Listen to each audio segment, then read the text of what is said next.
am Sheri Neale, Board Chair of Maroon Arts Group, a Black-led arts collective in Columbus, Ohio. Amina Robinson once shared, "For me, art is not just a career or a job. It is a way of life, always has been." This is true for many artists in our collective, but the struggle is sustaining their lives and families with the lack of resources and space to create. According to our local arts council, there are only 8 locations around the city offering studio or creative space. This presents the problem of severely limited access for the level of Black cultural workers that exist in this city, and at times a financial barrier. At MAG, we are solving the problem. Maroon Arts Group offers a physical space for Black creatives to do more than just workshop their craft. Our innovative performance and gallery spaces support local artists of all genres, engages the community at large, and brings a wealth of social and economic commerce to our community. Our programming consists of artist development through writing residencies, theatrical production, gallery showings, and interactive experiences that will continue to stimulate the community. In 2017, we launched our sustainable model, the Impact BoxPark, movement pursuing arts, commerce, and community. It is a collection of 3 shipping containers on a half-acre land in the historic Bronzeville, Columbus area, notable for its rich history in Black arts and culture. This lot was acquired through our local land bank program, Parcels to Places, where we were gifted with an extended lease, concluding in land ownership being transferred to Maroon Arts Group. Our current business model includes renting the space out for events, and in 2020, we were profitable.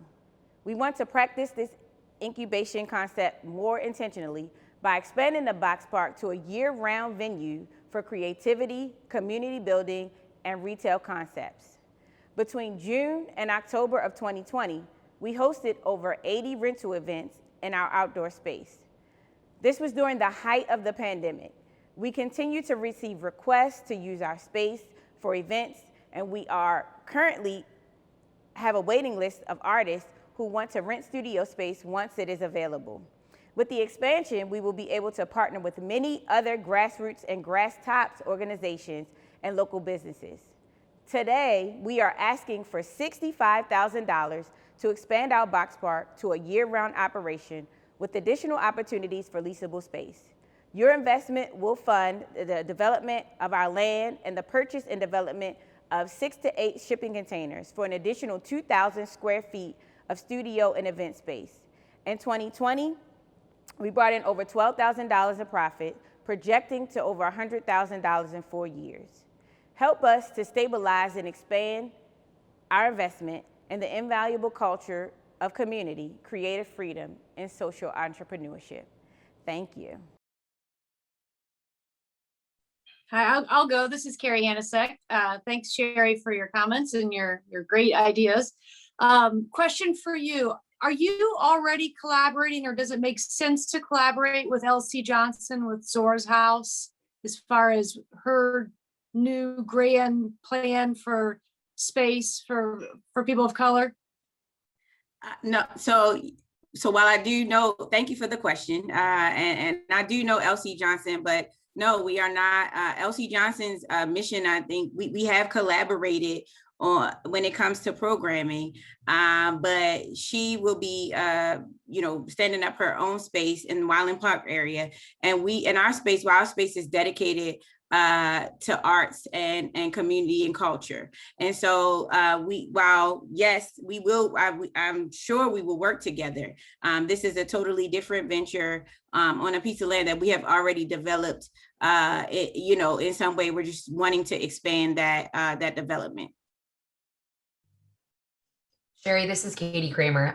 Thank you for being here. My question is around, you mentioned, Black cultural workers here in Columbus, and the need for more space. Do you have an idea of what that population size is? Like, how many Black cultural workers are there in our city that validate the need for a space like this?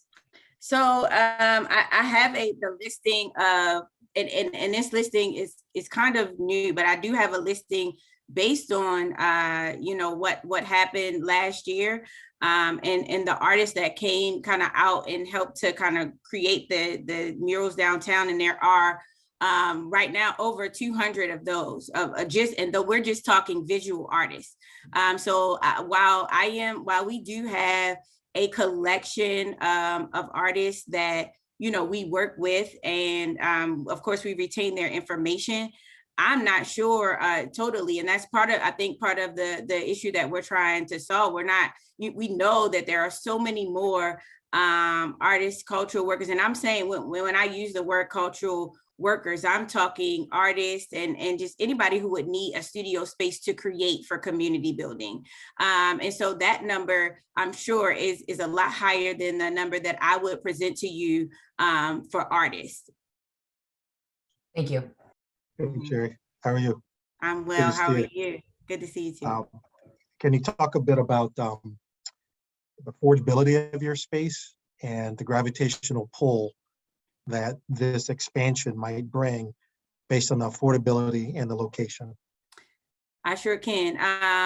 We're located in a historic area that is known for Black arts and culture, and it is right now undergoing gentrification, revitalization. So having this BoxPark in the area, we have already begun to connect with people that are there and pulling, I think, a sense of community and a sense of village back into what was there years ago.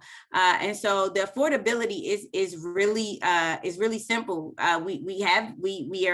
We own the land or in the process of owning the land. And once you put the shipping containers down, it's just really the maintenance of the electricity and those things. So it's very affordable, very sustainable project to take on.